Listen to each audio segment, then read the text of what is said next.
रखा जाता है, बोलने के लिए बहुत सारी जगहों पे बोला जाता है लेडीज फर्स्ट, लेकिन नहीं रखा जाता है हमेशा पीछे, क्योंकि मैं भी फीमेल हूँ कि कोई नहीं प्री जज कर लिया जाता है। पर सरिता मैम ने एक मतलब सबसे आगे चलने का गांधी जी की तरह बेड़ा उठाया कि सारी लेडीजों को लेके मैं भी स्टेज पे आऊंगी। तो thank you so much Sarita ma'am, आपका भी। और मैं धन्यवाद करूंगी अपने ऑल सीनियर जितने भी हैं, सीनियर बहुत सारे हैं, टाइम आज मेरे को बहुत कम है, तो मैं आप सभी का तहे दिल से, जितने भी स्पॉन्सर में मेरे आते हैं, सीनियर में मेरे आते हैं, और जिसका भी आज रेनेटस में मेरे को थोड़ा थोड़ा भी सपोर्ट रहा है, आप सभी का दिल से धन्यवाद है। और स्पेशल धन्यवाद करूंगी शंकर सर का, नरेंद्र सर का, क्योंकि हम थोड़ा सा बिजनेस में धीरे धीरे डाउन जा रहे थे, और शेखो सर ने शंकर सर की हमारे साथ में ड्यूटी लगाई, उन्हें हमारी जिम्मेदारी दी, उन्होंने भी बाखूबी हमारी जिम्मेदारी को संभाला और हमें पूरा गाइड किया और हमें सपोर्ट किया। Thank you so much Shankar sir, Narendra sir. और मैं धन्यवाद करूंगी मिस्टर अवतार सर का, क्योंकि मैं नेटवर्किंग में बिल्कुल फ्रेशर हूँ। कहते हैं कि जो इंसान किसी भी चीज का एक्सपीरियंस रखता है तो बहुत कुछ कर जाता है। किसी ने अगर एग्जाम्पल के तौर पे किसी ने कोट पैंट अच्छा सिल दिया, तो उसके पीछे उसका एक्सपीरियंस था कि उसने इतने साल से पुराना टेलर है। जब भी हम किसी को अपने कपड़े सिलने देने जाते हैं या कोई भी काम करने जाते हैं, तो हम देखते हैं पुराना कौन है, जिसको एक्सपीरियंस ज्यादा हो। मैं नेटवर्किंग में बिल्कुल फ्रेशर हूँ कि कई बार जो मेरे पीछे कोई एक्सपीरियंस नहीं है, हाँ मेरे पीछे एक्सपीरियंस होल्डर मेरे साथ में खड़े हैं, जिन्होंने मुझे बहुत सपोर्ट किया। अचीवर ग्रुप और अवतार सर मुझे एक कोच बन के मेरे को बहुत अच्छे से सिखाया कि नेटवर्किंग ऐसी चीजें होती हैं, इस तरीके से जीवन को बदला जाता है। मैंने एक्सेप्ट किया और एक्सेप्ट करके मैंने पूरी तरह से 100% इसमें काम करना शुरू कर दिया। और आज जो आपके सामने अर्चना बोल रही है, ये क्या थी, इसके बारे में थोड़ा सा मैं आप लोगों के बीच में आज बात करूंगी। सबसे पहले तो मैं बताना चाहूंगी कि देखिए, मेरा नाम अर्चना सिंह है, मैं देहरादून से बिलोंग करती हूँ। एक बहुत लंबे टाइम पहले, लगभग 3.5-4 साल पहले मेरा एक जूम आया था, और उसमें अचीवर ग्रुप उस समय एक साथ इकट्ठा था, और आज भी अचीवर ग्रुप एक साथ इकट्ठा है। तो आप सबका तहे दिल से, टोटल टीम का, जितने भी मेरे साथ में मेरे साथ जुड़े हैं और मुझ पे विश्वास किया है और मेरा नाम लेते हैं, सभी के लिए तहे दिल से मैं धन्यवाद करती हूँ। और नाम बनाने में बहुत सारी चीजें होती हैं, तो मैं आज थोड़ा सा अपनी बैकएंड की हिस्ट्री पे जाऊंगी, और मैं अपने बारे में सिर्फ जूस तक की कहानी बताती हूँ कि मैं जूस बेचती थी, चने बेचती थी, लेकिन उससे पहले की हिस्ट्री में नहीं जाती हूँ। क्यों? क्योंकि जब मेरी जिंदगी इतने दर्दनाक चीजों से गुजरी हुई है ना, कि मैं खुद याद करके ही रोने लग जाती हूँ, खुद याद करके ही मैं सोचती हूँ कि ऐसा भी दिन जिंदगी में होता है क्या। आज सुन के मैं खुद ही सोचती हूँ कि ऐसा भी होता है क्या, क्योंकि वो बीता हुआ समय था। चलिए, मैं जब शुरुआत करती हूँ अपने छोटेपन से, बचपन से। मेरे पेरेंट्स नहीं है, मम्मी पापा नहीं है मेरे, और जब मैं लगभग 4-5 साल की रही होंगी, तो मेरे पापा एक्सपायर हो गए, सॉरी मम्मी एक्सपायर हो गई। जब 4-5 साल की रही तो मम्मी एक्सपायर हो गई। करेक्ट मुझे ये भी नहीं पता 4 साल की रही कि 5 साल की रही, क्योंकि मुझे अपनी मम्मी का चेहरा याद नहीं है। और मम्मी एक्सपायर हो गई, और फिर तो उस समय तो बच्ची थी। जब बच्ची थी तो धीरे धीरे पापा ने अकेले संभाल नहीं पाए, और मेरे से छोटा एक भाई था मेरा, तो दो बच्चे थे, संभाल नहीं पाए, उन्होंने इधर उधर भेजना शुरू कर दिया। पहले के टाइम में जो होता था ना, लड़कों को बहुत ज्यादा प्रायोरिटी दी जाती थी, कि पहले के टाइम में जब घर में बेटा हो गया तो बेटी की कोई जगह नहीं है, और बेटे को बहुत ज्यादा, जो पुराने दादी दादा होते थे, वो पहले बेटों को बहुत ज्यादा रेस्पेक्ट देते थे, प्यार करते थे। मेरा जो भाई था, उसको तो मेरी दादी ले गई अपने साथ में, मेरी दादी साथ में ले गई, मैं बची। मेरे को पापा ने धीरे धीरे धीरे धीरे इधर उधर भेजना शुरू करा। सबसे पहले के नंबर पे मेरे को मेरी ननसाल भेजा, ननसाल भेजा, वहां धीरे धीरे थोड़ी थोड़ी बड़ी हुई, और मैं लगभग 1-1.5 साल 2 साल वहां लग के रही होंगी। फिर उसके बाद में वहां से थोड़ी थोड़ी मैं बड़ी हुई, समझदार हुई। ये गॉड गिफ्ट था, पता नहीं क्या था मुझ में, धीरे धीरे छोटेपन से टैलेंट आना शुरू हो गया, छोटी छोटी चीजें मैंने करनी शुरू कर दी।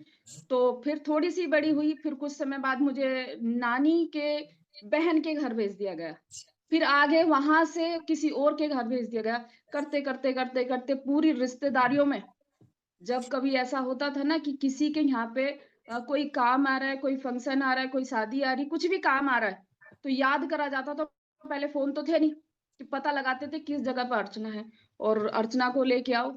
8 दिन, 15 दिन, 1 महीना किसी के घर में काम है, तो काम वाली की जगह अर्चना जाया करती थी। अर्चना पहुँचती थी और पहुँचने के बाद लगातार सारे कामों पे लगी रहती थी। ऐसी-ऐसी जगहों पे मैंने जाके काम किया है, बर्तन मांजे हैं, कि जो रिश्तेदारी बहुत अच्छी थी। अपने घर में खाना-पीना सब कुछ बढ़िया। उनके काम वालों से भी ज़्यादा मैं डाउन लगती थी, क्योंकि मेरे पास अच्छे कपड़े नहीं होते थे, कुछ नहीं होता था। मैं काम के लिए हर जगह बुलाई जाती। कोई पीछे से कहने वाला नहीं कि तुमने बुलाया तो कम से कम एक जोड़ी से ढंग के कपड़े तो बना देते। कोई भी कहने वाला नहीं था। जैसा चल रहा था वैसे ही चल रहा था। किसी ने एक बार जसपुर में मैं किसी शादी में चली गई। मेरे नानी के, भैया के, मतलब दूर की रिश्तेदारी, मुझे याद भी नहीं क्या-क्या थे। उनके यहाँ शादी थी, तो उनकी जिनके यहाँ शादी थी उनकी भाभी ने मेरे को एक सूट दिया, तो मैंने सुई से उसको छोटा करके उस शादी में पहना। और उस सुई से छोटा करके उसे पहन के मेरे लिए तो नया कपड़ा मिल गया था, उनका भले ही बिल्कुल पुराना था। तो जब मैंने उसे सुई से, धागों से सिल के और उसे पहना, मेरे लिए बहुत खुशी थी। मुझे ऐसा लग रहा था कि मेरे को नया कपड़ा मिल गया। मैंने ज़िंदगी में वो दिन भी देखे और धीरे-धीरे, धीरे-धीरे मेरी कहानी ऐसी बढ़ती गई और मैं लगभग 9-10 साल की हुई। और 9-10 साल के होने के बाद और मैं एक जगह अपनी बुआ के गाँव में चली गई।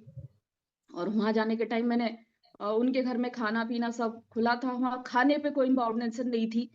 तो फिर मैं धीरे-धीरे फटाक, मतलब वही वाली बात की, जब इंसान किसी तरह की टेंशन नहीं, कुछ नहीं, क्योंकि मुझे तो पता है कि रहना ही ऐसे है, ज़िंदगी ये है, क्योंकि पता ही नहीं था इससे हट के भी कोई ज़िंदगी होती है। जैसे मिल रहा है पेट भर गया, ठीक है, उसी में गुज़ारा करने लगी। तो मैं खाया-पिया थोड़ी ठीक-ठाक हो गई, देखने में लगने लगी कि हाँ 12-13 साल की, 14 साल की हो गई है। मैं लगभग वहाँ पे 6-7 महीने रही और जल्दी-जल्दी मैं बड़ी होने लगी, क्योंकि घर का दूध था और लस्सी वगैरह पीने मिलती थी, रोटियाँ मिलती थी, आराम से खाने को मिल रहा था पेट भर के। सबसे बड़ी बात कि खाना पेट भर के मिलना शुरू हो गया था। उसमें ये नहीं करना था कि अर्चना ये 2 रोटियाँ रखी हैं, इसी को खाना है। वहाँ जाके मैंने रोटियाँ खानी शुरू करी, भरपेट खाना खाना शुरू करा। जल्दी मैं बड़ी हो गई, फिर वहाँ देखा कि ये तो अब धीरे-धीरे बड़ी हो रही है और कुछ समय बाद, साल 2 साल बाद इसकी शादी करनी पड़ेगी। वहाँ से मुझे अगली जगह भेज दिया, उससे अगली जगह, उससे अगली जगह। कोई भी रिश्तेदार मेरे को 3 से 4 महीने नहीं रखता था। क्यों? क्योंकि पता है कि अगर टिक के रह गई तो इसकी शादी करनी पड़ेगी, इसका सब कुछ देखना पड़ेगा, बड़ी हो रही है दिन पे दिन, जिसको जहाँ जैसे ज़रूरत आई, ऐसे भेजना शुरू कर दिया। मेरे पापा ने दूसरी मैरिज कर ली और मैरिज कर ली और करने के बाद लास्ट में मेरे को मेरे घर भेज दिया गया। मेरे पापा ले आए और लाने के बाद घर में बहुत सारी ऐसी चीज़ें हुई कि मैं शायद बोल भी नहीं पाऊँगी। कि मौसी ने ये कह दिया लास्ट टाइम पे कि या तो अपनी लड़की को अपने साथ रख ले, अपने घर में बीवी बना के रख ले, और या मेरे को रख ले। मेरे पापा को इस शब्द ने बहुत ज़्यादा हर्ट किया और वो चले गए काशीपुर। काशीपुर चले गए, वहाँ जाने के बाद मेरे मामा रहते थे, उनसे बोले कि लड़की जवान हो रही है, उसे जान से मार नहीं सकता, ज़हर दे नहीं सकता, बड़ी हो गई है और तेरी बहन को घर से निकाल नहीं सकता, तो अब मैं क्या करूँ?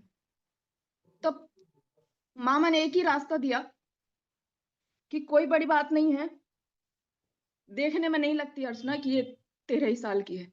एक काम करो, शादी कर दो।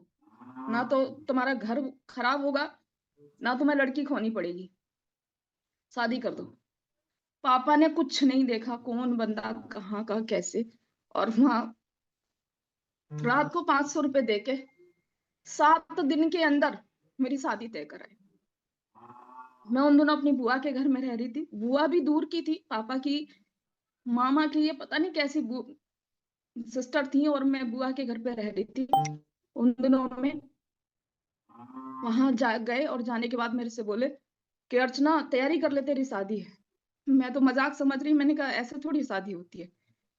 जब मुझे रियल में पता चला कि शादी है, मैंने बहुत हाथ पैर जोड़े, पापा से बहुत कहा, मैंने पापा मेरी शादी मत करो, मैं अभी बहुत छोटी हूँ, मुझे कुछ भी नहीं पता शादी के बारे में, शादी मत करो। मेरे पापा ने मेरे सामने एक कंडीशन रखी कि अर्चना घर के हालात तो देख ही चुकी है, और रिश्तेदारियों में तेरे को छोड़ नहीं सकता, सिर्फ नाम के लिए शादी कर रहा हूँ, शादी करके तेरे को ससुराल भेज के मैं तुरंत ले आऊंगा, और लाने के बाद तेरे शादी का टैग लग जाएगा, तेरी मौसी तेरे को ज्यादा परेशान नहीं करेगी। बहुत सारी चीजें घर में नहीं होंगी, उतार चढ़ाव नहीं होने के। मैंने सोचा, मैंने कि मुझे इतनी भी समझ नहीं थी कि शादी हो जाएगी, ऐसे कैसे आ जाऊंगी, कुछ नहीं, ठीक है।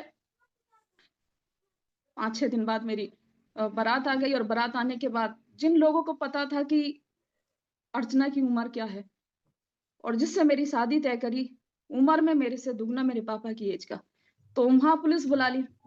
बोले लड़की तो बहुत छोटी है और ये क्या किया। मेरे पापा का नाम राकेश सिंह था।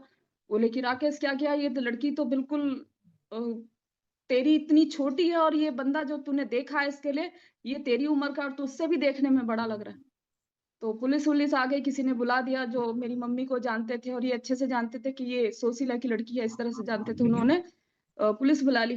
पुलिस बुलाई और मेरे पापा अंदर गए, मेरे पास आके बोले कि हाथ जोड़ के खड़े हो गए, बेटा अभी मेरे को पुलिस ले जाएगी पकड़ के, और मैं जेल चला जाऊंगा तो छुट नहीं पाऊंगा, तो तू कैसे करेगी। अभी के लिए फिलहाल कह दे कि मैं शादी लायक हो गई हूँ, बड़ी हो गई हूँ। और पापा स्कूल में पढ़ते थे, तो सॉरी, पढ़ाते थे गवर्नमेंट कॉलेज में।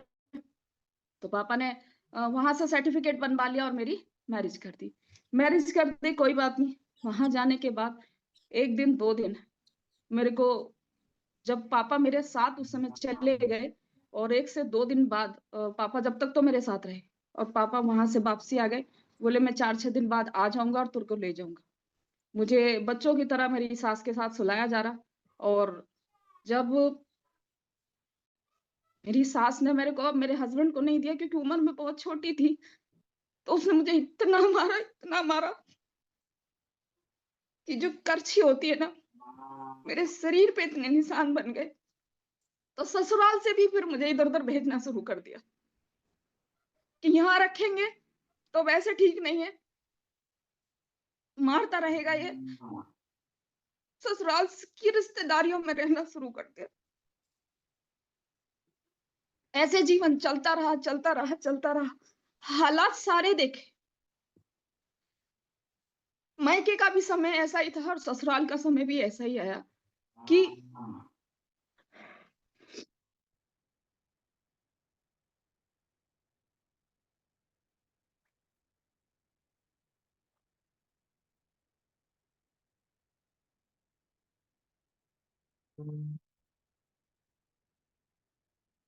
ससुराल का समय भी ऐसा ही आया कि वहां से भी मुझे तहेरी चचेरी मौसेरी रिश्तेदारियों में भेजना शुरू कर दिया। मैंने वो समय भी काटा। काटने के बाद धीरे धीरे थोड़ी सी समझदार हुई, मैच्योर हुई, घर लाया गया। और मैं कंप्लीट 16 साल की नहीं हुई थी तब तक, ऐसे ही लगभग मैं 8-9 महीने, 1 साल 1.5 साल में इधर उधर रही। 1 सवा साल रहने के बाद 16 साल की कंप्लीट नहीं हुई तब तक मेरी गोद में मेरा बड़ा बेटा आ चुका था। रोज के लड़ाई झगड़े, इधर उधर की चीजें, दिन पे दिन ऐसे ही चलता रहा, चलता रहा। मैंने उस समय के टाइम पे भी बहुत सारे स्ट्रगल करे। शायद मैं अगर बताने बैठूंगी तो मेरे को 2 दिन बीत जाएंगे। मैंने किस किस तरीके से, किस कैसे कैसे करके अपनी जिंदगी को बिताया। वहां से चलने के बाद में समस्याएं हुई, बहुत ज्यादा हुई। और कुछ ऐसी चीजें रही मेरे हस्बैंड की जो मैं यहाँ भूल भी नहीं सकती। कुछ ऐसी चीजें रही, चीप नॉन वेज ऐसी चीजें रही जो मैं नहीं बोल सकती। लास्ट में मजबूरी में जब बहुत कुछ देख लिया और झेल लिया, तो मैंने डिसीजन लिया कि आज सब कुछ कमाने के बाद, सब कुछ करने के बाद, मैंने उस समय भी पार्लर खोला, पार्लर में बेस्ट अवार्ड लिया, सारी चीजें मैंने कंप्लीट करी, घर बनाया, मेहनत करी, वहां मैं दिन रात लगी रही। धीरे धीरे मैंने फिर अपनी जिंदगी, पर्सनल लाइफ को बिल्कुल पीछे छोड़ दिया कि पर्सनल लाइफ तो होती नहीं, मतलब मैंने कभी फील ही नहीं करी थी पर्सनल लाइफ भी कुछ होती है। मैंने कभी फील नहीं करा, मैंने जाना ही नहीं कि मैं भी कुछ हूँ।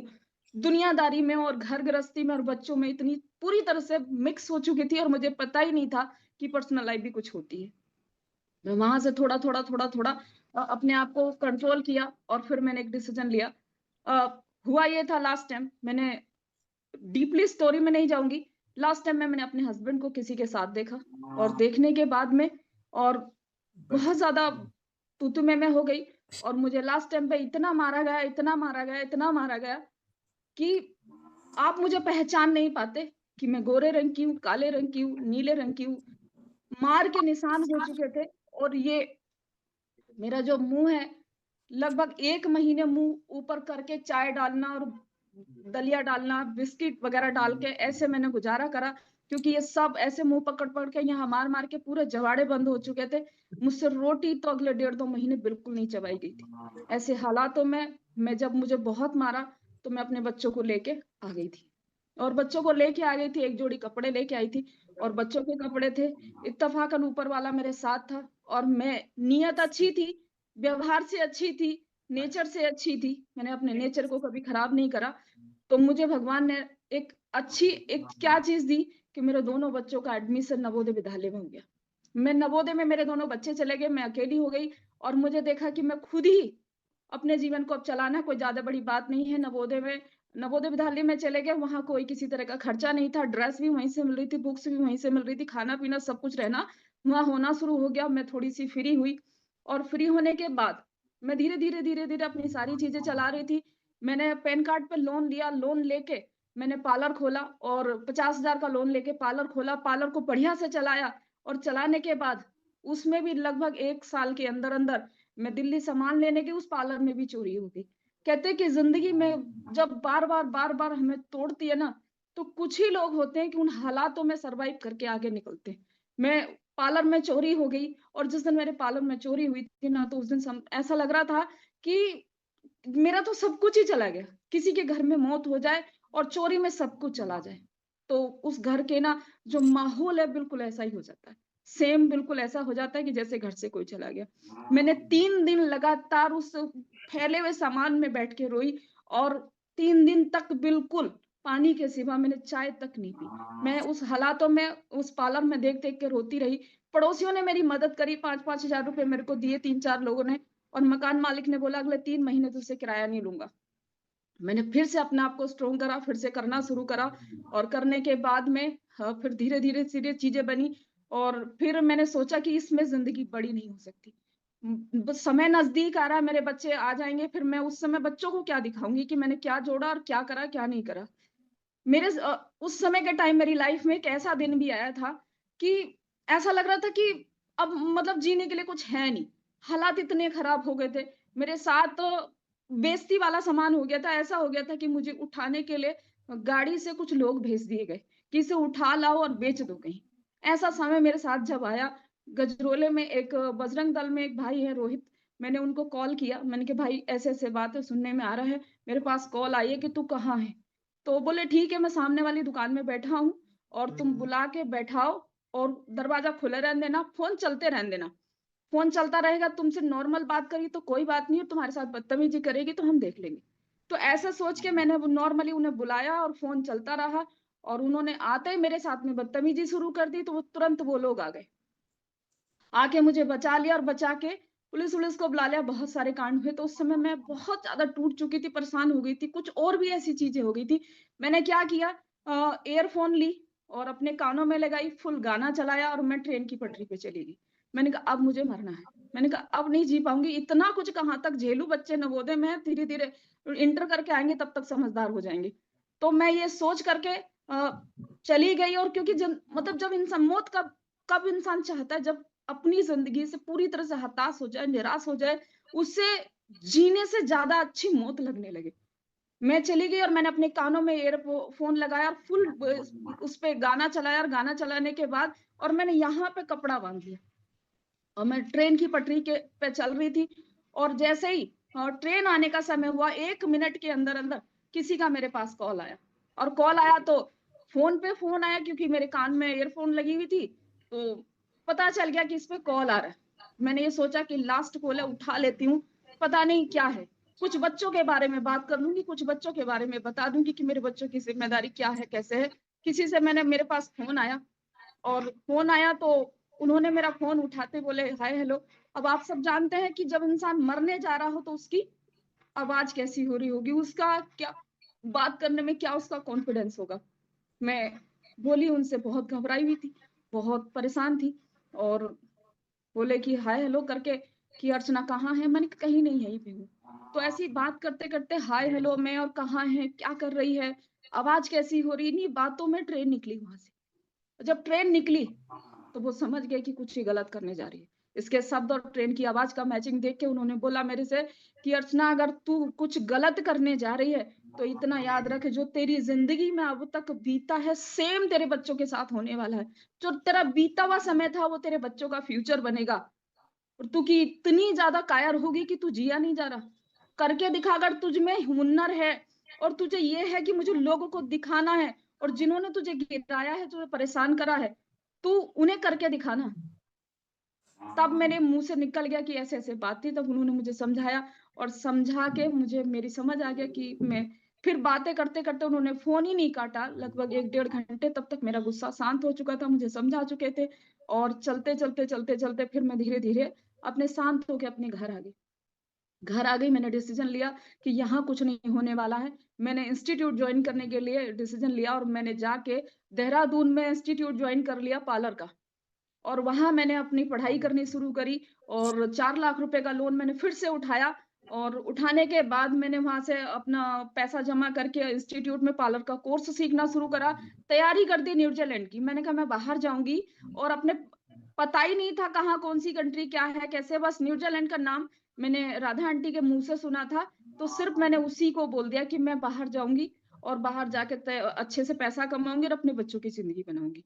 मैंने पार्लर सीखना शुरू कर दिया और पार्लर सीखते जीवन मुझे समझ नहीं आता कितने रंग दिखाता है कि जैसे ही मेरे एग्ज़ाम का समय आया, लॉकडाउन लग गया। लॉकडाउन लग गया और लॉकडाउन के टाइम में जो पैसा मैंने लोन पे उठाया था, वो सारा पैसा मैं वहाँ जमा कर चुकी और उसका 1 साल का पीरियड में मैंने वो सब खर्च कर दिया और मेरे पास बिल्कुल भी पैसा नहीं था क्योंकि मुझे बताया गया था जैसे ही तुम कोर्स सीख जाओगे 6 महीने की 25,000 रुपए पर मंथ पे इंटर्नशिप तुम्हें मिलेगी और उससे 6 महीने में तुम्हारी ट्रेनिंग, तुम्हारी कोचिंग सारी चीज़ें हो जाएँगी, लैंग्वेज तुमने सीखनी है और तुमने फिर चले जाना है। वहाँ से तुम्हें लगभग 2.5 से 3 लाख रुपए पर मंथ वहाँ से मिलेंगे और तुम अपने इंडिया ट्रांसफर करके अपनी ज़िंदगी बना लोगे। मैं तो उन्हीं सपनों में जी रही थी कि ऐसा-ऐसा कुछ होने वाला है। फिर उसके बाद में हालात बहुत सारे खराब, बहुत ज़्यादा डाउन गए। जब लॉकडाउन लगा, लॉकडाउन लगने के बाद बिल्कुल ज़ीरो पे आई। एक समय ऐसा भी था कि मैं रोटी के लिए तरसी हूँ। मुझे ऐसा लग रहा था कि भीख माँगूँ, क्या करूँ? उस समय भी मेरे को ऐसा लगा कि मैं पढ़ी-लिखी, समझदार होते हुए, दुनिया के काम जानते हुए, आज मैं रोटी क्यों माँगूँगी किसी से? उस समय भी एक कायरता अपने अंदर से फ़ील हुई कि ना, रोटी नहीं माँगूँगी, चाहे भूख से मर जाऊँ। हालात मेरे साथ भी मेरे भी अपोज़िट थे, मेरे मुझसे भी खिलाफ थे हालात। तो मेरे से ज़्यादा किसी की ज़िंदगी में क्या रहा होगा? मैंने उन सारे हालातों में सर्वाइव करके मुझे ऐसे 3, 4, 6 महीने निकले और निकलने के बाद में धीरे-धीरे मुझे काम मिला जूस बेचने का, चने बेचने का। आप सब जानते हैं मेरी ज़िंदगी कहाँ से शुरू हुई है। मैं 5-5 रुपए के लिए गेट-गेट पे चक्कर लगाती थी, हर कोई जानता है। मैंने रेनेटस को जब जॉइन करा, टच वुड की मेरी ज़िंदगी में रेनेटस आया। मैं सच बता रही हूँ, जिन लोगों ने रेनेटस को साइन अप कर लिया है, आज इस समय जितने भी आप लगभग 3,000 से ज़्यादा लोग हैं और मैं सच बता रही हूँ कि जितने नए जॉइन पर्सन हैं, रेनेटस आपको मिल गया है। मेरी ज़िंदगी का वो दिन सबसे खूबसूरत दिन था पूरी लाइफ़ का, जिस दिन मुझे रेनेटस मिला। क्योंकि सपने बहुत बड़े थे, बहुत अच्छे से पता था कि ज़िंदगी में चने बेच के कभी भी गाड़ी नहीं ले सकती, जूस बेच के कभी भी फ्लाइट में नहीं बैठ सकती, सारी चीज़ों को देख सकती हूँ, कभी भी एन्जॉय नहीं कर पाऊँगी। लेकिन दिल में चलती रहती थी, कुछ अच्छा करूँगी, कुछ बेस्ट करूँगी, अपने बच्चों के लिए अच्छा करूँगी। मैं ब्रांडेड कपड़े अपने बच्चों को पहनाऊँगी।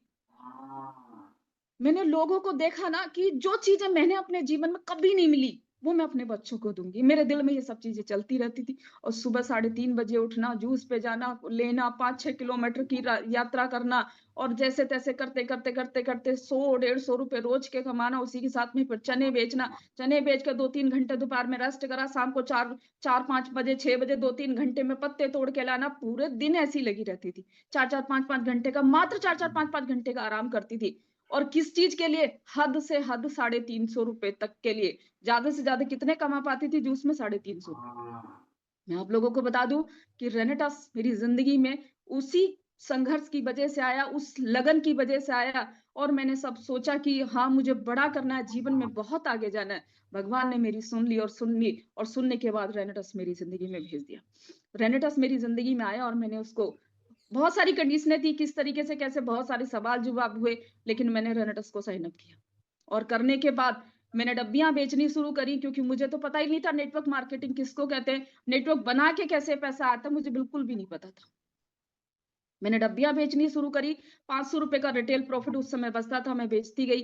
धीरे-धीरे बेचते-बेचते ऐसे ही दिन चलते गए, मुझे अच्छा लगने लगा कि वज़न उठाना बंद हो जाएगा। मैंने एक फौजी वाला बैग ले रखा था, मेरे कंधों पे पड़ा हुआ था और उसमें सामान डालती थी क्योंकि वो टूटे ना और मेरे इन कंधों पे निशान बन गए थे। कपड़ों का तह बनाकर यहाँ रख के और तब ऊपर से रखती थी। एक हाथ में टेबल टाँगती थी जिस पे चने बेचती थी। मैं इतना वज़न उठा के आना-जाना जो सारे काम कर रही थी, मैंने देखा मेहनत तो हर काम में हमें करनी पड़ती है। तो मुझे जैसे ही रेनेटस में मिला तो मुझे डब्बी देखी कि 200-250 ग्राम की डब्बी है, 3-4 डब्बियाँ लेके निकल जाऊँगी, दिन भर बात करूँगी और मुझे बता दिया गया था कि 1 डब्बी बेचने के लिए लगभग 15, 16, 20 लोगों से बात करोगे तब जाके 1 डब्बी बिकेगी। और मुझे समझ आ गया कि 50 से भी बात करनी पड़ी, मैं डब्बी 1 बेच के आऊँगी क्योंकि मुझे ₹500 पूरे मिलेंगे। मैंने डब्बियाँ बेचना शुरू करा और बेचते मुझे नहीं पता था कि 500 सीसी का लेवल कैसे होता है। मेरी आईडी पे जैसे-जैसे बिज़नेस के लिए बताया कि यहाँ बिल काट दो अर्चना, यहाँ बिल काट दो, मैं डब्बियाँ बेचती थी। टीम बिल्कुल नहीं बनाई थी। मेरी आईडी पे मुझे समझा के कि ऐसे-ऐसे होता है। 5 सबसे पहला मेरा ₹222 का पे आउट बना था। बीच में 2-3 पे आउट बने और उसके बाद में मेरा 500 सीसी का लेवल हुआ। और फिर एक अच्छी अपॉर्च्युनिटी, अच्छी चीज़ें मेरी ज़िंदगी में आई। क्या कि सबसे फर्स्ट सेमिनार देहरादून में मैंने सेखो सर का देखा था। और जब फर्स्ट सेमिनार देखा था और मैं स्टेज पे गई थी और स्टेज पे जाने के बाद मैं ठीक से अपना नाम नहीं बता पाई थी कि मेरा नाम ये है और मैं यहाँ से रहती हूँ, मैंने 500 सीसी अचीव किया है। इतना बोल पाई थी कि मैंने 500 सीसी अचीव करा है और मैं अच्छा पैसा कमा रही हूँ। मुझे जो बता दिया इतना बोल पाई क्योंकि मैं घबराई हुई थी और जब मुझे स्टेज पे बुला के फूल माला दी, तो मुझे ये तक नहीं पता था इन फूलों का करूँ क्या? मुझे अवतार सर ने इशारा किया कि इसको अपने गले में डाल लो, मैंने अपने गले में डाल लिए और मैं वहाँ खड़ी थी और सब पे माइक जा रहा था, मुझे नहीं पता था मुझे भी बोलना है। मेरे पास माइक आया, ढंग से बोल नहीं पाई। एक चीज़ आपको बता दूँ कि ना मैं नाम बोल पाई थी, ना मैं ढंग से बता पाई थी कहाँ से हूँ, क्या हूँ, लेकिन 500 सीसी अचीव कर गई क्योंकि वो अनजाने में हुआ था। उसी समय शेखो सर ने मेरे को देखा और देखने के बाद मेरे को प्री जज नहीं करा। मेरे पे ये नहीं सोचा कि जो लड़की अपना नाम तक ठीक से नहीं बता पा रही है, वो रेनेटस में बड़ा काम कैसे कर पाएगी। मुझे उस समय समझ में आया था, उस समय शेखो सर की जो प्रमोशन हो रही थी, तो उस समय बताया था कि उन्होंने अपना फ्लैट लिया है और 28 लाख रुपए की इनोवा गाड़ी ली है। वो चीज़ मुझे समझ में आई कि इतना कुछ हो सकता है कि यहाँ 1 करोड़ रुपए की अर्निंग करी है इन्होंने और इतना बड़ा सामान खरीदा है। तो बस उस चीज़ को सोच रही थी, फ़ील कर रही थी और स्टेज पे गई और सर ने मेरे को देखा और देखने के बाद फिर मेरे साथ में वही वाली बात है कि कामयाबी दिल में थी, तो अचीवर ग्रुप की नज़र मेरे पे पड़ी। और मुझ पे नज़र पड़ी और मुझे परखा, देखा जाना, प्री-जज बिल्कुल नहीं किया मेरे को, कि ये नहीं कर सकती है, जो बोल नहीं पा रही, बात नहीं कर पा रही, माइक नहीं पकड़ पा रही, पूरी काँप रही है, क्या ज़ ज़िंदगी में बड़ा काम करेगी। बिल्कुल भी प्री-जज मेरे को नहीं करा और मुझे क्या बोलते हैं, अगला ही प्रोग्राम मुझे मिला क्या बोलते हैं, नज़ीमाबाद में, वो भी सेखो सर का मिला। जैसे ही अगला प्रोग्राम मिला, सेखो सर ने अवतार सर की ड्यूटी मेरे साथ में लगाई। और ड्यूटी लगाई और मुझे पूरा अवतार सर ने आके मेरे साथ बैठ के विज़न क्लियर करा करा नेटवर्किंग को लेके कि नेटवर्क मार्केटिंग में इस तरीके से ऐसे-ऐसे पैसा कमाया जाता है, ऐसे-ऐसे चीज़ें होती हैं और मैं लगना शुरू हो गई। मैंने देखा कि देखिए हर काम में मेहनत करनी होती है। कोई भी काम ऐसा नहीं है सरकारी नौकरी भी लग जाए तो टाइम टू टाइम जाना पड़ेगा, आना पड़ेगा, चीज़ें करनी पड़ेंगी तभी जाके पैसा मिलता है। मुझे समझ आ गया था कि देखिए मेहनत तो एक किसान भी करता है, रिक्शा चलाने वाला भी करता है, वज़न उठाने वाला भी करता है, बहुत सारे लोग मेहनत करते हैं। लेकिन मेहनत कहाँ करनी है और किस गाइडलाइंस में रह के करनी है। मुझे सही गाइडलाइंस और सही जगह मिल गई थी। मुझे समझ आ गया था कि यहाँ मेहनत करके मेरी ज़िंदगी बन सकती है। तो मैंने मेहनत करना शुरू करा और मैंने अपने कामों को साइड किया। फुल तरीके से मैं इसमें लगी और लगने के बाद मैंने जीवन में धीरे-धीरे शुरुआत जो करी, वो बहुत अच्छे लेवल पे जब शुरुआत करी, चीज़ें समझ में आई। देखिए जब हम मेहनत करते हैं, तो उस मेहनत पे कभी भी हम सोचते नहीं हैं कि 2 साल, 4 साल, 10 साल करते हो गए। इस मेहनत से अभी तक हमारा जीवन नहीं बदला है। मैंने देखा था कि शेखो सर को उस समय लगभग साल भर होने जा रहा था कि मेरे को साल भर हो गया है। सर ने बताया था कि मैं 2019 में जुड़ा था और 2020 में वो साल भर हो चुका था सर को। तो मैं कह रही थी 1 साल में 1 करोड़ रुपए की अर्निंग तो यही बताइए, बाकी और भी कुछ होगा। 1 साल में इतना कुछ हो सकता है और मेहनत करने के लिए सर मेंटली स्ट्रांग है, फिजिकल अनफिट है, लेकिन फिर भी कर गए। तो मैंने सोचा, मैंने कहा फिर तो मैं साथ में लग के कर जाऊंगी, क्योंकि माइंड में सर लोगों का लूंगी और मैं अपने शरीर से मेहनत करूंगी और मैं आगे बढ़ जाऊंगी। और मैंने जब देखा और मैंने करना शुरू करा, तो यकीन मानिए कि जब चीजें धीरे धीरे धीरे धीरे मुझे मौका मिला, तो मुझे मौका मिला अपने आप को प्रूव करने का। मुझे समझ आ गया था कि अर्चना अपने आप को 100% झोंक दे। आज तुझे मौका मिला है जिंदगी में अच्छे पैसे कमाने का, सब कुछ तेरा बन सकता है। बहुत सारे लोगों को रेनेटस का मौका मिल चुका है। अपने आप को प्रूफ कीजिए, जैसे मैंने किया है। प्रूफ कीजिए कि आप बहुत बड़ा कर सकते हैं, जीवन में आगे जा सकते हैं और बहुत कुछ कर सकते हैं। जो सोचा है, जो समझा है, जो सीखा है, वो सब यहाँ लगा दीजिए। कि हाँ, अगर आपने जीवन में कुछ गाड़ी का, घर का, विदेश यात्रा का, या फिर अपने बच्चों को विदेश पढ़ाने का, या बच्चों की अच्छी एजुकेशन का सब कुछ सोच रखा है, तो वो सारी चीजें पूरी हो सकती हैं, क्योंकि मेरी पूरी हुई हैं। मैं V4 आफ्टर रेनेटस की हूँ। मेरा कुछ भी नहीं है ऐसा कि बीच का कोई और काम रहा है, और बिल्कुल फ्रेशर हूँ। बहुत सारे लोग जब किसी भी कंपनियों में काम करे होते हैं, तो उसमें कहते हैं कि क्या बोलते हैं, उस कंपनी में ऐसा होता था, इस कंपनी में ऐसा होता, उसमें ऐसा होता था, इसमें ऐसा होता है। और मेरे लिए कुछ भी ऐसा नहीं था। मेरे लिए क्या था, ऐसा ही होता है। मैंने पुराना कोई एक्सपीरियंस नहीं था, तो इसलिए जो जैसे मुझको बताया गया 100% मैंने उसको माना, समझा और मैंने करना शुरू कर दिया। और जब करना शुरू कर दिया, तो मैंने अपने आप को पूरी तरह से लगाया। और जब पूरी तरह से लगाया, तो सीखने के लिए देखिए, जब हम कई बार सोचते हैं कि सीखना, मैं रेनेसास में जब आई थी, आ गया। तो हाँ, चाइना। प्लीज माइक बंद कर लीजिए प्लीज। जब मैं मेरा माइक ऑन है ना? हाँ, ओके। जब मैं रेनेटास में आई थी, तो मुझे साइकिल चलानी भी नहीं आती थी। मैंने सोचा कि मैं रोज पैदल घूम रही हूँ, रिक्शे में जा रही हूँ, मैं तो परेशान हो जाऊंगी, मैं तो बड़ा काम नहीं कर पाऊंगी। मैंने बड़े कॉन्फिडेंटली एक बंदे से पैसे उधार मांगे, 30,000 रुपए। नई स्कूटी लेने का तो दम नहीं था। 30,000 रुपए उधार मांगे। उधार मांगने के बाद मैंने स्कूटी ली, 28,000 रुपए की एवेटर। और मुझे वो कुछ भी साइकिल चलाना नहीं आता था, स्कूटी चलाना नहीं आता था। अब स्कूटी खड़ी है, रोज का आना जाना कर रही हूँ, देख रही हूँ, नजरों में बस रही है कि स्कूटी खड़ी है। मुझे समझ आया ये तो ऐसे ही खड़ी रहेगी, और अगर मैंने नहीं सीखा, तो ये अपने आप मेरे को नहीं बोलेगी आ बैठ, मैं तेरे को लेके चलूं। मैंने पड़ोसी भाई से बोला, मैंने भाई आसपास में कोई भी ऐसा कोई फील्ड हो जहां मैं जाके स्कूटी सीख सकूं, मुझे वहां छोड़ा। मैं सुबह अपना नाश्ता करके, चाय पराठे खा के और अपने साथ में पानी लेके गई थी, और ये सोच के गई थी कि खाना जब तक नहीं खाऊंगी, जब तक कि मैं स्कूटी ना सीख जाऊं, तब तक मैं बिल्कुल खाना नहीं खाऊंगी। अपने मन से, अंदर से ये ठान के गई थी। और क्योंकि जब तक हम खुद को चैलेंज नहीं करते, तब तक कुछ नहीं होता। मैं उनके साथ बैठ के चली गई, पीछे बैठ के, और जाने के बाद मैंने वहां स्कूटी को धीरे धीरे चलाना, पैरों पे रड़काना, स्कूटी फोन पे थोड़ा सा दिखा के कैसे कैसे स्कूटी सीखते, कैसे चलाते हैं, देखने के बाद ऐसे ऐसे करना शुरू करा अकेले। और जब मैं शाम को उधर से आई, तो यकीन मानना, पैरों पे ही सही, पर अपनी स्कूटी चला के लेके आई थी। शाम को दिन छिपने से पहले स्कूटी चला के लेके आई थी। थोड़ा जाम दिखा, खड़ी हो गई, जाम दिखा, खड़ी हो गई, लेकिन खुद स्कूटी ले आई। गेट पे लाके भैया से बोली कि भैया इस स्कूटी को अंदर कर दो। और जब मैं घर आई और रात को मैंने देखा, तो मेरे पूरी बॉडी में कम से कम 17-18 जगह चोट लगी हुई थी। मेरी सारी कोहनियां, सारे घुटने, ये इधर उधर सब जगह, मेरी एड़ी में, मेरे पैर में, मेरे फिंगर में, इसमें इतनी जगह चोटें लगी हुई थी। मेरी 17-18 जगह मेरी चोट लगी हुई थी। एक दिन में मैंने स्कूटी सीखी। स्कूटी को फिर धीरे धीरे सुबह सुबह निकालना और शुरू करा, और मैं उसको सीखती गई, सीखती गई।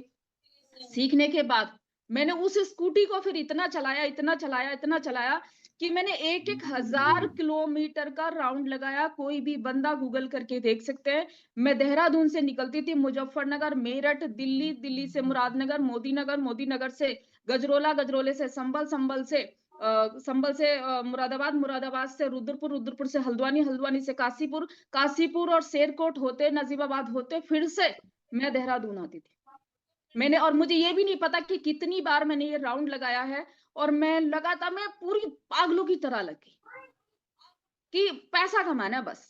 मैं ये ऊपर वाले से, जब मैं सुबह को प्रार्थना करती थी, मैं बोलती थी कि मेहनत कितनी हो चलेगी, लेकिन पैसा भरपूर आना चाहिए। मुझे कोई भी ऐसा काम दे दे जिसमें मेरी इज्जत भी हो, और मुझे अच्छा भी लगे, और उस काम को एंजॉय भी करूं। और आपको पता है, ये स्कूटी चलाना सीखा था, तो एक एंजॉय भी आ रहा था। कि पहले मैं सोचती, अब मैं स्कूटी पे चल रही हूँ, और स्कूटी पे चलते समय ना बढ़िया फील आ रहा है। क्या किया, अरे मैं तो स्कूटी चला ले रही हूँ और इसमें तो ऐसे बैठे जैसे कुर्सी में बैठे। जब हाईवे पे स्कूटी चल रही है तो मजा आने लगा और मैं 1-1 हजार किलोमीटर का राउंड को एंजॉय किया। तकलीफ नहीं देखी मैंने कि जब मैं 1000 किलोमीटर घूम के आ रही थी 6-7 दिन में, मुझे पता था कहाँ कहाँ रुकना। मैंने ऐसी ऐसी जगह बना रखी थी। गजरोले में राधा आंटी के घर रुकती थी, मुरादनगर में शीतल मैडम के घर रुकती थी, काशीपुर में एक अजय राणा गुरु जी थे उनके यहाँ पे रुकती थी। ऐसे करके घूम के मैं अपने देहरादून तक पहुंची। ऐसे मैंने बिजनेस को अपने करती गई। और मैं आप लोगों को एक चीज और दिखा दूं कि जब मैंने ट्रेनों का सफर शुरू किया, क्योंकि वहां से काशीपुर को इस जगह को ट्रेन मुझे डायरेक्ट नहीं मिलती थी, दिक्कत होती थी। मैं देहरादून से रात को 9 बजे ट्रेन चलती है, सुबह 4 बजे मेरे को गजरोला उतारती थी। मैं उस ट्रेन से रात को आई और रात को इधर से पूरे दिन वर्किंग करी। रात को 1 बजे चलती है, सुबह 9 बजे देहरादून उतार देती। तो मैं उन दिनों जब उसमें बस में सफर कर रही थी, सॉरी ट्रेन में, तो मैं जब फील्ड में निकलती थी तो मुझे हर समय क्या काम होता था, लोगों के कॉन्टेक्ट नंबर इकट्ठा करना।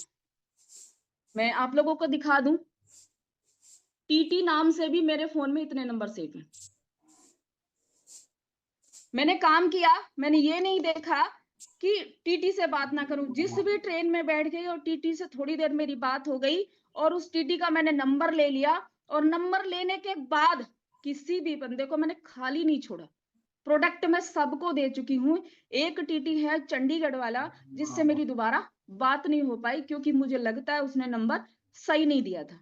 जितने ये टीटी देख रहे हैं देहरादून और मुरादाबाद और यहाँ दिल्ली तक के हैं, इन लोगों से सबसे मेरी बात हो गई है और इन लोगों को मैंने प्रोडक्ट सेल कर दिया है। मैं जब फील्ड में निकलना शुरू हुई, जब मुझे पूरी चीजें समझाई, तो मेरी 40-40 प्रोडक्ट, 40 प्रोडक्ट, 20 प्रोडक्ट, 10 प्रोडक्ट, इससे नीचे मैंने आईडी नहीं उठाई। मेरा कॉन्फिडेंस बहुत हाई हो चुका था। 40 से नीचे तो मैं बात ही नहीं करती थी। शुरू शुरू में मैं बोलती, मैंने कहा 40 प्रोडक्ट। देखिए, बिजनेस करने के लिए लाखों रुपए इन्वेस्ट होते हैं, यहाँ लोग करोड़ों रुपए कमाने हैं लेकिन करोड़ों इन्वेस्ट नहीं करने। यहाँ सिर्फ 50-60 हजार रुपए में काम हो जाएगा। 54 हजार की आईडी उठाने लगी। स्टार्टिंग में कुछ कम की थी, लेकिन 54 हजार की आईडी मैंने उठाना शुरू कर दिया और मेरा बिजनेस बड़ी तेजी से फ्लो में आना शुरू हुआ। सब कुछ बढ़िया बनना शुरू हुआ, चीजें अच्छी बनती गई। फिर मैंने देखा कि जब बिजनेस फ्लो में था तो नेटवर्कर तो थी नहीं, तो धीरे धीरे तो वो एकदम डाउन हो गया, क्योंकि मुझे कला आईडी उठाने की आ गई थी और मुझे संभालने की नहीं आई थी। मैं फिर से खुद सर से मिली और मैंने सारी चीजें बताई कि आईडी बहुत सारी उठा चुकी हूँ लेकिन समझ नहीं आ रहा काम कैसे करूं। तब मुझे वहां से गाइडलाइंस मिली और गाइडलाइंस में मिल के फिर मैंने लोगों को संभालना शुरू किया। किस तरीके से लोगों को संभाला जाता है, कैसे बताया जाता है। आप एक आपको एक चीज और बता दूं, ये वही डायरी है, बहुत पुरानी मेरी डायरी है। इस डायरी में मैंने जो लिखा था, मैं पहले जब सबकॉन्शियस माइंड को लेकर के मैं पहले से शुरू से काम करना शुरू कर दिया। और मैं डायरी में उस समय लिखती थी कि मेरी इतनी सारी टीमें बन गई, मेरे को इतना पैसा आ रहा, मेरी टीमों में ये वो सारी चीजें लिखती थी रोज सुबह शाम सुबह शाम। लेकिन भगवान ने मेरे को धीरे धीरे सब कुछ देना शुरू कर दिया। मैंने सरवाइव करना शुरू करा और भगवान ने मुझे देना शुरू करा, चीजें बनती चली गई। मैं सच बता रही हूँ कि आप लोग भी लग जाइए फील्ड में। देखिए, मुझे कॉन्फिडेंस मिला अचीवर ग्रुप की तरफ से, मुझे विश्वास मिला कि अर्चना डर को निकाल फेंक दे। मैं आप सबसे कह रही हूं, अगर आप लोगों के मन में किसी के भी रेनेटस को लेके डर है तो निकाल फेंकिए, क्योंकि डर और विश्वास एक साथ नहीं रहते। या तो विश्वास जीतेगा या डर जीतेगा। आप दोनों में से किसी एक को सहारा लेंगे। डर में रहेंगे तो बाहर हो जाएंगे, विश्वास को पकड़ेंगे तो जीतेंगे। ये सच्चाई है। मैंने डर को बिल्कुल साइड किया और मैंने लोगों को, जैसे मुझे अचीवर ग्रुप ने विश्वास दिया था कि अर्चना तू कर सकती है, अर्चना तू बहुत आगे जा सकती है। सोचिए, पहला दिन था कि स्टेज पे नाम नहीं बता पा रही थी और उसी लड़की से अचीवर ग्रुप ने बोला कि तू बहुत आगे जा सकती, तू बड़ा काम कर सकती है।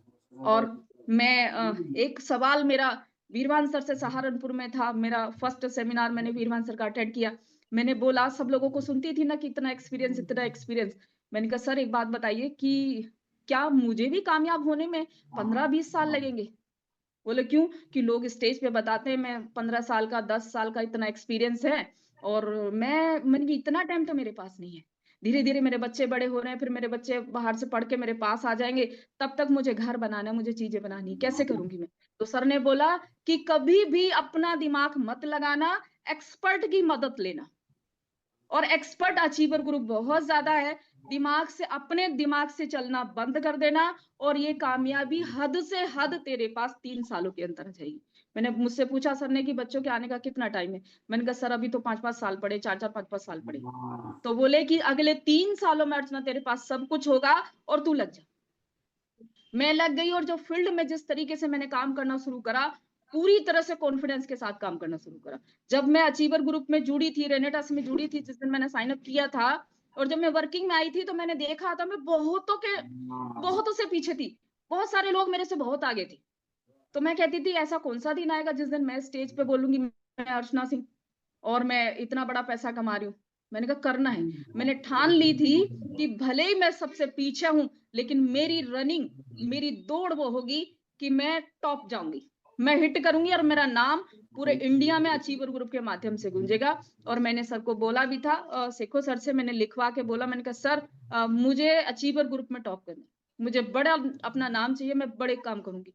जैसे जैसे सर ने बताया वैसे मैंने करना शुरू करा। और देखिए फिर मैंने जब आइडिया उठाई और बिजनेस डाउन आया, चीजें समझी और समझ के करना शुरू करा। वो चीजें आप बिल्कुल मत करना। मैंने क्या गलती करती थी, जूम अटेंड करती थी, म्यूट लगाती थी और सो जाती थी, क्योंकि बहुत दिनों से सोई नहीं थी ना, यहाँ से थोड़ा थोड़ा पैसा आना शुरू हो गया था। ऐसे बहुत सारे लोग हैं जिसका 1000 सीसी, 2000 सीसी, 5000 सीसी जब मैच होना शुरू हो जाता है ना, तो एक इजी इजी मोड में आ जाते हैं। एक मतलब कहते हैं कि जो बंदा पैसा थोड़ा थोड़ा कमाना शुरू कर देता है ना, तो एक फ्रेश मतलब मूड में आ जाता है बंदा। और मेरे को भी ऐसा थोड़ा थोड़ा पैसा आना शुरू हो गया था। मैंने ब्रॉडकास्ट करनी बंद कर दी थी, जूम पे आना और पता है कि अपलाइन चेक करेंगे, और सिर्फ चेक करने के बाद मेरे को बोलेंगे मैं तो हूँ, क्योंकि म्यूट लगाया तो उधर दिख नहीं रहा, म्यूट लगाया और सो गई। ये गलतियां मैंने करनी शुरू करी। और देखिए जब एक चीज और बताऊं, जब मैं सफर का तय करती थी और जब मैं जाती थी, तो मेरे इतने चैलेंज आते थे, बहुत सारी परेशानियां, लोगों की उल्टी सीधी बातें।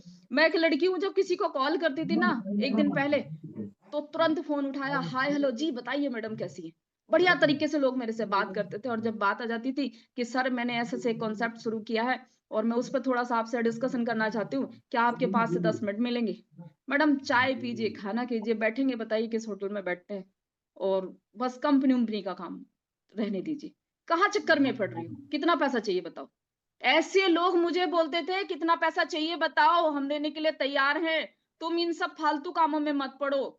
और मैं जाके जब मैं काशीपुर में गई, द्रोणा सागर एक जगह पड़ती है, वहां बैठ के कितनी बार रोई हूं कि मैं इतने सारे लोगों को कॉल करती हूँ और लोग मेरे से एक दिन पहले हाँ कर देते हैं, और मैं 300 किलोमीटर 200 किलोमीटर की चला के स्कूटी पहुंच जाती हूँ कि कई लोगों ने हाँ करी है, मुझे लोग मिलेंगे, और एक बंदा भी नहीं मिलता था। सोचो 200 किलोमीटर इंसान स्कूटी चला के जा रहा है, और वहां एक बंदा भी फोन नहीं उठा रहा, एक बंदा भी नहीं मिल रहा शाम को 5-6 बजे के बाद। और सर्दी के टाइम में बंदा उधर से आ रहा 1-1 बजे, मैं अपने देहरादून पहुंच रही हूँ, क्योंकि रुकने का सहारा उस समय नहीं था। ये चीजें तो बाद में मैंने फिर बनाई, जब कोई रुकने का सहारा नहीं था और मैं 1-1 बजे वहां पहुंच रही हूँ। रुकू भी किस लिए जब कल को काम ही नहीं है, जब आज ही कोई बंदा नहीं मिला तो कल कैसे मिलेगा।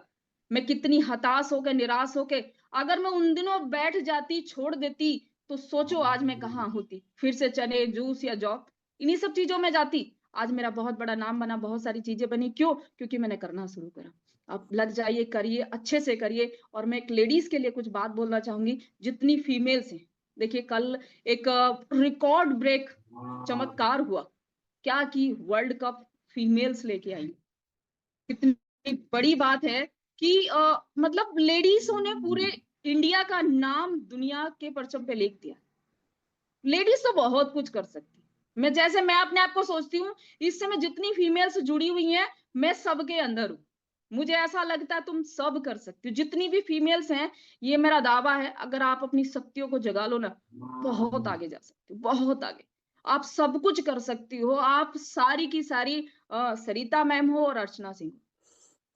यकीन मानो, बस अपने अंदर की थोड़े से जुनून को जगा लो, थोड़ा जुनून जगा लो, थोड़ी चीजों को सेटल्ड कर लो। जब हम घर के काम करते हैं लेडीज से, तो हमें पता होता है सुबह झाड़ू लगानी, पोछा लगाना, बर्तन मांजने, और खाना बनाना, बच्चे को नाश्ता बनाना, हस्बैंड का टिफिन बनाना, और दिन के काम करने, फिर दोपहर में बनाना, शाम का बनाना, इस तरीके से पूरे शेड्यूल का हमें पता होता है। वैसे ही अपने काम को, रेनेटस को स्मैड कर लो, इतने काम इतने बजे करने, इतने काम इतने बजे करने, और इस समय के टाइम हमें रेनेटस करना। थोड़ा सा अपने आप को ऐड कर लीजिए, क्योंकि जरूरी नहीं है बहुत दूर जाके ही करो। देखो तो सही कि आपकी कॉलोनी में, आपके गांव में, आपके मोहल्ले में, आपके पड़ोसी में कितने लोग रेनेटस को साइन अप कर चुके हैं। करना तो शुरू कीजिए। आपने अपने पड़ोसी को जोड़ा, पड़ोसी ने जाके दिल्ली के बंदे को जोड़ दिया, और दिल्ली के बंदे ने जाके कानपुर वाले को जोड़ दिया, कानपुर वाले ने लखनऊ वाले को जोड़ दिया। ऐसे करके कब कहाँ आपका नेटवर्क पहुंच जाएगा आपको पता भी नहीं चलेगा। आपने तो अपने पड़ोसी को जोड़ा था, आपने तो अपने भाई को, चचेरे तहेरे मौसेरे भाई को जोड़ा था, और जोड़ने के बाद आपने तो सिर्फ उनको जोड़ा था, उनके माध्यम से आपका इंडिया भर में नेटवर्क बन चुका। आज हमारे नेटवर्क की बात करूं तो गुजरात में है, राजस्थान में है, एमपी में है, छत्तीसगढ़ में है, पूरे यूपी में है, उत्तराखंड में, अच्छी अच्छी जगहों पे हमारा नेटवर्क पहुंच चुका है। और इन सारी जगहों पे हम पहुंच चुके, पूरी तरह से फील्ड में लगे हुए हैं, बड़े अच्छे लेवल से काम कर रहे हैं। तो लगिए और दौड़िए, खाली बैठ के कभी कुछ नहीं होता, काम करने से होगा। और यहाँ पैसिव इनकम है, काम करने के लिए जिंदगी भर काम नहीं करना है, 5 साल पूरी तरह से लगा दीजिए। मेरा दावा है कि आपको जीवन में उस लेवल से कभी हार्ड वर्क करने की जरूरत नहीं पड़ेगी, सिर्फ मेंटली काम करोगे। 5 साल के बाद दिमाग से काम करोगे, पैसा इतना आ चुका होगा, अपने पैसे को कहीं लगा करके, और उस पैसिव इनकम, इतनी बड़े इनकम सोर्स क्रिएट हो चुके होंगे कि आपको लाइफ में कभी भी हार्ड वर्क करने की जरूरत नहीं पड़ेगी। कभी भी रोटी के लिए, कपड़े के लिए देखना नहीं पड़ेगा, बच्चों के लिए देखना नहीं पड़ेगा कि आपको पैसा कहां से लाना है। हार्ड वर्क पूरी तरह से खत्म हो जाएगा। लग जाइए कि जब अर्चना इतने बुरे हालातों से उठ करके मेहनत करके आगे बढ़ सकती है तो कर सकती है। और लेडीजों से कहूंगी, देखिए फीमेल से और हर तरह का नेचर सब जगह मिलता है। जैसा मुझे गलत नेचर मिला, अगर आपको आपकी टीम में कहीं में भी किसी भी जगह मिसबिहेव होता है तो अपनी बात अपने सीनियर के माध्यम से अचीवर ग्रुप तक जरूर पहुंचाएं, क्योंकि अचीवर ग्रुप ने मुझे बहुत सपोर्ट किया। आप लोगों को भी सपोर्ट मिलेगा। क्यों? क्योंकि यहाँ हर किसी को अपने सिस्टर की तरह देखा जाता है और सपोर्ट किया जाता है। क्योंकि जब सरिता मैडम यहाँ पे हैं तो उन्होंने इस चीज का जिम्मेदारी ली है कि मैं हर किसी लेडीज को अपना आपा समझ के चलाऊंगी, उसकी आईडी को अपना समझ के चलाऊंगी। तो सहयोग आपने भी करना है। जैसे वर्ल्ड कप पे आज देश की बेटियों को देश पे नाज हो रहा है, वैसे ही हम सब पे अचीवर ग्रुप पे नाज होना चाहिए। जब भीड़ स्टेज पे इकट्ठी हो तो वो सारी जेंट्स की नहीं होनी चाहिए, बराबर लेडीज की हो, एक दो लेडीज एक्स्ट्रा हो, कम ना हो। क्योंकि पहले के टाइम में लेडीज से नहीं थी और अब लेडीज से बहुत अच्छे से आ रही हैं। मैं सारी लेडीज से कहूंगी, मैं भी सपोर्ट करूंगी, सीता मैम भी सपोर्ट कर रहे हैं, मिलके लग जाइए, टॉप करना, अपने अंदर की शक्तियों को जगाइए। हम बहुत बड़ा काम कर सकते हैं, बहुत आगे जा सकते हैं। बात करूंगी दूसरी कि देखिए कुछ समय बाद जब जब क्या बोलते हैं, मुझे जूम के बारे में पता चला था तो मैं दिन भर रोती थी, परेशान होती, तो सुबह जूम सुनती थी, रो रहा था, सारा रात को परेशान होकर सो गई और ये सोच लिया नहीं हो पाएगा। लेकिन दूसरे दिन सुबह जैसे ही उठी और मुझे जूम मिला और कोई बंदा जूम पे आके कह रहा मैं ऐसा था, मैं ऐसा था, और आज मैं ऐसा हो गया, और मैं बस उसी से मोटिवेट हो जाती थी। हर रोज एक गोली जो मैं खाती थी डोज की, वो खाती थी जूम की। मैंने फिर जिस दिन से मुझे बोल दिया कि अर्चना पैसा चाहिए, इस तरीके से ऐसे ऐसे काम करने पड़ेंगे, जो गलतियां मैंने करी कुछ समय के लिए वो सारी मैंने त्याग दी। जूम की वगैरह वगैरह सब मैंने त्यागी। मुझसे बोले 5 लोगों से मिलना है, मैं ठीक है 5 लोगों से मिलूंगी, ऐसे करना ठीक है ऐसे करूंगी। क्योंकि जुड़ने के बाद बड़ा पैसा आया, फिर एक बार रुक गया, फिर सब लोगों ने बताया कि ये वो छलांग मारने का बिजनेस नहीं है, कंटिन्यू का बिजनेस है। ऐसा नहीं होता कि तुम 5 प्लान आज दिखाओ, कल दिखाओ, परसों दिखाओ, फिर एक हफ्ते आराम करो, उससे कुछ भी नहीं होने वाला। लगातार कंटिन्यू किसी भी चीज को करना है, कंटिन्यू करिए, कंटिन्यू करिए। जॉब करने जाते हैं तो ऐसा नहीं है 5 से 7 दिन 8 दिन करने के बाद महीने भर की सैलरी मिल जाए, कहीं भी नहीं होता है। अगर इसमें भी करोगे तो आप अपने बिजनेस को कर रहे हो तो पूरा जॉब के तरह करिए, टाइम से जाइए, टाइम से आइए। आने का टाइम ना हो तुम्हारा कि करेक्ट टाइम पे उसी टाइम आना है, आने का टाइम आप अपना अकॉर्डिंग टू वर्क तय कर सकते हैं, लेकिन टाइम से निकलना आप तय कीजिए। और बिजनेस को बिजनेस के तरीके से कीजिए, लग जाइए। और मैं सच बताऊं, अपनी अब धीरे धीरे मैं अपनी अचीवमेंट की तरफ बढ़ रही हूँ कि मेरी जो अचीवमेंट रही, मैंने इन सारे चीजें कामों को करा और मैंने पूरे कॉन्फिडेंस से लगा। और आज मैं रेनेटास में बहुत अच्छे लेवल से, जब से वर्जन 2 आया है तब से समझ आ गया है कि जीवन में अब तो बहुत आगे जाएंगे। जब हमने काम करना शुरू करा था, जब मैंने रेनेटोस को देखा तो लाखों की उस समय मेरे को लगता था कि लाखों रुपए आ जाए बहुत अच्छा हो जाएगा। फिर जब मैं लगातार meeting, training, seminar, mentorship attend करा तो मेंटोरशिप में जाके पता चला कि लाखों नहीं अर्चना, तू करोड़पति बन सकती है। तो मैंने करोड़पति के लिए सोचना शुरू कर दिया, समझना शुरू कर दिया, और एक रीट्रीट के प्रोग्राम में मुझे 10 करोड़ का मतलब चेक मिला था और मैंने उस पे 10 करोड़ भरा था। मुझे नहीं पता था कि ऊपर वाले के प्रकृति का नियम है और मेरे लिए कोई योजना बनाई जा रही है, और हमारा जो सेकंड लास्ट चेक है 11वें लेवल का, वो 10 करोड़ का है। मैं उस तक पहुंचने वाली हूँ। सबसे पहले अचीवमेंट बता दूं, 222 रुपए के पे आउट से होकर के धीरे धीरे धीरे धीरे 2000, 10,000, 20,000, हाईएस्ट होते होते एक हफ्ते का पे आउट मैंने 7.5 लाख रुपए का भी लिया है। महीने का पे आउट की बात करें तो लगभग 12 लाख रुपए तक भी गए। टोटल बात करूं तो 2 करोड़ से प्लस हम अर्निंग कर चुके हैं। सबसे पहली अचीवमेंट मेरी यहाँ से, जो मैंने स्कूटी ली थी उसके बाद उसको चलाया, बहुत अच्छे से रन किया, और अवतार सर ने मेरे को फुल्ली सपोर्ट किया, बहुत ज्यादा सपोर्ट किया। सपोर्ट करने के बाद हमने लगातार मेहनत करके, सर बसों का सफर करते थे और मैं उस समय स्कूटी का सफर करती थी। हमने सबसे पहले वैगनार ली और वैगनार को इतना चलाया और लगातार, फिर तो ऐसा लगता था जन्नत हो गई। जब स्कूटी से इंसान वैगनार पे आया तो जन्नत हो गई। हमें लगा अब तो बैग भी नहीं उठाना है, अब तो बारिश में भी दिक्कत नहीं आएगी, अब तो ठंड में भी दिक्कत नहीं आएगी, ना आंधी लगे, ना ठंड लगे, ना बारिश लगे, अब तो लग गए। जब लग गए तो अगले 6-7 महीने के अंदर हमने सेकंड गाड़ी ओरा ली, और ओरा लेने के बाद उसको लगातार चलाते रहे। एक समय ऐसा आया कि मुझे, देखिए मैं एक अपना ड्रीम बताऊं, मैंने ये बनाया था काफी दिन पहले, इसकी शायद डेट डली हुई नहीं है, आप सब देख रहे हैं कि सपने, सर लोगों ने कहा कि जो चाहिए उसको तुम फ्रेम करा के रखो। बहुत सारे लोग अपनी फोटो को इतनी अच्छे से फ्रेम नहीं कराते, मैंने जो हाउस की फोटो लगा के फ्रेम करा रखी है और ये बन जाएगा। तो दिमाग में चलता था, जब मैं प्रार्थना करती थी, घर में बैठ के पूजा करती थी, बोलती बाबा जी जल्दी अपने घर चलना है, फटाफट तैयारी कर लो, फटाफट घर बना के खड़ा करो और अपने घर चलना, अच्छा सा आपका घर बनाऊंगी और वहां बैठ के बातचीत किया करेंगे। मैं ऐसा प्रार्थना में बोलती थी पूजा करते समय। भगवान ने मेरे को प्लॉट दे दिया, और वो भी हाईवे पर, वो भी 55 लाख रुपए का प्लॉट। मैंने 55 लाख रुपए का प्लॉट रजिस्ट्री करवाई 4 महीने पहले, 27 तारीख को। मेरे लिए बहुत बड़ी अचीवमेंट है। लेकिन धीरे धीरे चीजें बनी, और बनते बनते प्लॉट से, जब मैंने स्टार्टिंग में कभी फोन लिया था तो किसी के नाम पे लिया था, और मेरे नाम से फाइनेंस भी नहीं हो रहा था। 21,000 का फोन लेने के लिए 4 जगह नहीं हो रहे बातें करे, मुश्किल से जाके मेरे हाथ में फोन आया, और आपकी सिस्टर ने, अर्चना ने 2 लाख रुपए का फोन लिया, और इसमें 1 टेरा इसका वो करवाया, और जब जाके मैंने इस फोन को कैश में लिया। आज मैं सब कुछ, मैं इसलिए नहीं बता रही कि क्या बोलते हैं, मैं कुछ दिखा रही हूँ कि हाँ ऐसा कुछ है। ये सब कुछ रेनेटस ने मेरे को दिया। आज जिस पार्लर में बैठी हूँ, यहाँ पर स्टाफ काम करता है, महीने में 1 या 2 चक्कर लगाती हूँ। लोगों को सैलरी से इतना पैसा नहीं आता जितना मेरे को पार्लर से आ जाता है, और ये भी मैंने सब पार्लर से बनाया। आज मेरे पास सारी चीजें पार्लर की हैं, 1 रुपए से लेके करोड़ रुपए तक की सारी चीजें पार्लर की हैं। और एक चीज और बता दूं कि इन सारी चीजों से हमें लगा कि अब बहुत चल गई है, अब हमें बड़ी गाड़ी की तरफ बढ़ना है। और शंकर सर आए और हमारा विजन क्लियर हुआ कि हाँ अब बड़ी गाड़ी हम ले सकते हैं, क्योंकि हमारी अर्निंग धीरे धीरे बड़ी तेजी से बढ़ रही है। तो हमने फॉर्च्यूनर बुक करी, और आपकी सिस्टर की, हम लोगों की, हम दोनों ने पार्टनरशिप में काम किया, और हमारी अगले साल में जनवरी में फॉर्च्यूनर आ रही है, आप सब लोगों की कृपा से। और सिलसिला यहीं खत्म नहीं होता। टॉप 5 में मैंने अपने बेटे का एडमिशन करवाया। टॉप 5 कॉलेज में, जो देहरादून के टॉप 5 कॉलेज हैं, उसमें बेटे का एडमिशन कराया, उसे पीजी में रखा, और अच्छे से सारी व्यवस्था, 1 लाख रुपए की उसे स्कूटी लेके दी। सारी चीजें बहुत अच्छी होती चली गई। ये सब कुछ हुआ और सिलसिला यहाँ खत्म नहीं होता। टोटल अर्निंग की बताया मैंने, जैसा कि आपको 6 तो मैं फॉरेन ट्रिप कर चुकी हूँ।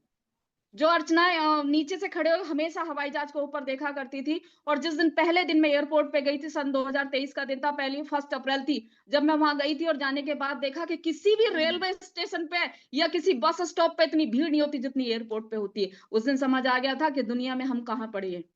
उस दिन समझ में आ गई थी सारी चीजें कि अर्चना बहुत आगे जाना है, बहुत कुछ करना है, दुनिया तुमसे बहुत आगे निकल चुकी है। और यकीन मानो कि जिसने कभी देखा नहीं, एयरपोर्ट का एक बार चक्कर लगा के देखना कि कितनी भीड़ होती है।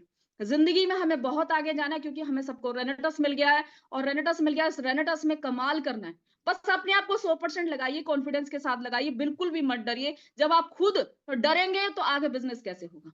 कई बार बहुत सारे लोग क्या करते हैं, 10 प्रोडक्ट की, 20 प्रोडक्ट की आईडी उठाते हो डरते, बहुत डर आता है कि अंदर सारे इसका प्रोडक्ट नहीं बिका। तो अगर मैं ऐसा सोचती, मैंने 1 लाख रुपए उधार लिए थे, उससे मैंने प्रोडक्ट परचेस किए थे, उस समय तो मुझे नेटवर्किंग भी नहीं कर रही थी, उधार लेके प्रोडक्ट मैंने 5% के ब्याज पे, और प्रोडक्ट उठाया और बेचना शुरू करा, और बेच के मैंने दे दिया। अगर मैं उस समय डरती और 30,000 रुपए मैंने उधार उठाए कि स्कूटी तो मुझे चलानी भी नहीं आती, स्कूटी खड़ी रहेगी, नहीं चली तो, नहीं सीख पाई तो फिर मैं इस तरीके से उधार को स्कूटी भी नहीं ले पाती। मैंने उधार पैसे लेके स्कूटी ली थी, सोचने वाली बात है। जब मैं गाड़ी निकाल रही थी तो मैं सोच सकती थी, और गाड़ी की किस्त नहीं गई तो। सुना तो ये था नेटवर्क मार्केटिंग में गाड़ियां आती है, 2-3 महीने प्रमोशन होती है, दिखाया जाता, फिर वो छीन के ले जाते हैं, इंश्योरेंस वाले छीन के ले जाते हैं, ऐसा सुना था। और वो सब चीजें मैं सुन के अगर मैं अपने ऊपर लागू कर लेती, अगर मेरे साथ ऐसा हो गया तो ना तो वैगनार लेते, ना और लेते, और नया ड्रीम नहीं बनाते फॉर्च्यूनर का। सारी गाड़ियां लेना आसान होता है, चलाना बहुत मुश्किल होता है। हमने 2 लाख किलोमीटर से ज्यादा दोनों गाड़ियों को चला दिया है, और अब फॉर्च्यूनर की बारी है। और सिलसिला यहीं खत्म नहीं होता। जब से वर्जन 2 आया है, जब से समझ आया है कि अभी तो शुरुआत है, अभी तो शुरुआत है, और हमने डिसीजन ले लिया है। दोनों लेगों पे हम काम कर रहे हैं। मैं सबसे कहूंगी, जिसका भी बिजनेस, अगर एक लेग पे काम कर रहे हैं तो जीवन में पीछे रह जाएंगे। दोनों लेगों में काम करें, दोनों लेगों पे पूरा फोकस बना के रखें। क्योंकि जब बिजनेस ने, प्राकृतिक ने तुम्हारे लिए 2 लेग दी हैं, तुम एक लेग पे नहीं चल पाते, तो सोचने वाली बात है कि जब बिजनेस 2 लेगों पे है तो हमें दोनों लेगों पे काम करना चाहिए। हम तो पूरी तरह से लगे, दोनों लेगों को संभाल रखा है। टीम 2 टीम 1 दोनों पे काम कर रहे हैं। हम बिल्कुल भी ये नहीं सोचते कि टीम किसकी है, टीम किसकी, बिल्कुल भी नहीं। जैसे जैसे जहां जिस जगह हमारी बिजनेस में रिक्वायरमेंट है, और हम लगे हुए हैं। और यकीन मानिए, आज इतने बड़े लेवल पे होने के बाद, इतना सब कुछ होने के बाद भी, कभी ये नहीं कि हम घर बैठ जाएं और ये सोचे कि अब तो बहुत सारी टीम बन गई है और वो काम करते रहेंगे। कभी अपना सीनियरिटी नहीं आई। सीनियर सिर्फ स्टेज पे और जगह पे, बाकी सब ग्राउंड पे हम नॉर्मली रहते हैं। कभी भी कोई सीनियरिटी नहीं आई, और इसी वजह से दिन पे दिन लगे, दिन पे दिन लगे। एक चीज और कमिटमेंट कर रही हूं कि हम अगले 3 सालों के अंदर हर हालत में, मेरी बात जो चाहे नोट कर सकते हैं, हर हालत में 12 लेवल हम अचीव कर जाएंगे। हम क्राउन डायमंड ले चुके होंगे, और अब करोड़पति नहीं, अब अरबपति बनने की ठानी है। इस डायरी में मैंने लिखना शुरू कर दिया, मैं रेनेटस की टॉपर हूं और मैं अरबपति हूं। और ऐसा कम से कम 20-25 जगह मैं लिख चुकी हूँ, अभी हाल ही में लिखना शुरू करा है। मैं अरबपति हूँ रेनेटस की, और मैं टॉपर हूँ। मैं नंबर 1 पे हूँ पूरी दुनिया में, मेरा नाम बन चुका है। और ये जो डिसीजन लिया, ये मैं कर चुकी हूँ, और पूरी तरह से दिलो जान से मैं लगी हुई हूँ, और मैं कर जाऊंगी। एक समय ऐसा होगा, 3 साल बाद जूम पे आऊंगी और मैं बोल रही होंगी, आज मैं रेनेटस की अरबपति हूँ। उस समय कह रही होंगी कि 3 साल पहले मैंने कमिटमेंट की थी कि मैं रेनेटस की अरबपति हूँ। 10 करोड़ का चेक जो है ना, वो मैंने लेना है। और मुझे नहीं पता था, प्राकृतिक ने मेरे लिए यहाँ लेवल प्लान में लाके रेडी किया। वो जो चेक मिला था, स्टोन मिला था, उस पर मैंने 10 करोड़ रुपए भरे थे। और वो 10 करोड़ का चेक सेकंड लास्ट वाले 11वें लेवल पे आएगा। और थैंक यू सो मच। मैं सबसे कहना चाहूंगी, मेरी बात किसी को दिल को लगी हो तो अच्छे से लगाइए और बिजनेस पे आ जाइए। क्योंकि मैंने वैसे किसी को गलत नहीं बोला, ना मैं बोलूं। और प्यार रखिए, टीमों से बॉन्डिंग बनाइए, दोस्ती बनाइए, अच्छे से करिए। हम किसी को सैलरी नहीं दे रहे हैं तो किसी पे डंडा भी नहीं चला सकते। लेकिन कोई भी डाउनलाइन इतना भी सिर पे ना चढ़े कि कोई अगर सीनियर आपको प्यार कर रहा है, सपोर्ट कर रहा है, तो तुम उसका गलत फायदा उठाओ। ये सबके लिए, अगर मेरा सीनियर कोई भी मुझे प्यार कर रहा है, सपोर्ट कर रहा है, तो उसका गलत फायदा नहीं उठाना चाहिए। मैं सबसे कहूंगी, गलत फायदा कभी ना उठाएं। और आपको सपोर्ट मिल रहा है तो उसको पूरी जान लगाएं, झोंक दें अपने आप को, जैसे मैंने झोंका। बड़ा काम करेंगे, टॉप करेंगे। मैं फिर से अवतार सर का एक बार थैंक यू करना चाहूंगी, और टोटल टीम का, और अचीवर ग्रुप का, और सारे सीनियर्स का थैंक यू सो मच। आपने मुझे इतना अच्छा प्लेटफॉर्म दिया, और इतने अच्छे से मुझे गाइड किया, मेरी जिंदगी बनाने के लिए, मुझे टॉप पे ले जाने के लिए, और मुझे अरबपति बनाने के लिए। Thank you so much, thank you so much, thank you so much. बहुत अच्छा लगा मुझे आप सब लोगों से बात करके। Thank you so much. Rocking रेनेटस, rocking achiever group. Back to wow, host क्या बात है ma'am mister ji. Sujit. Ma'am, real में ही आज आपने बहुत लोगों की आंखें खोल दी। बहुत इमोशनल सेशन हो गया था शुरुआत में, लेकिन जैसे जैसे आगे बढ़ा तो वो हरिवंश राय बच्चन की एक पोएम है मैम, चींटी बार बार कोशिश करती है कि चींटी, छोटी सी चींटी चलती है बोझा सिर पर धरती, आगे आई ऊंची दीवार, फिर नहीं हुई बेकरार। एक कदम, दो कदम, तीन कदम, फिर फिसल कर नीचे गिरी, पर चींटी ने हिम्मत न हारी, फिर से चढ़ने लगी बेचारी। बार बार वो गिरती जाती पर कोशिश करती ही जाती, आखिर उसने जीत पाई, सबने उसकी वाह वाह गाई। क्या बात है मैम जी, आज के सेशन को सुपर बना दिया, और आज के दिन को आपने सुपर बना दिया।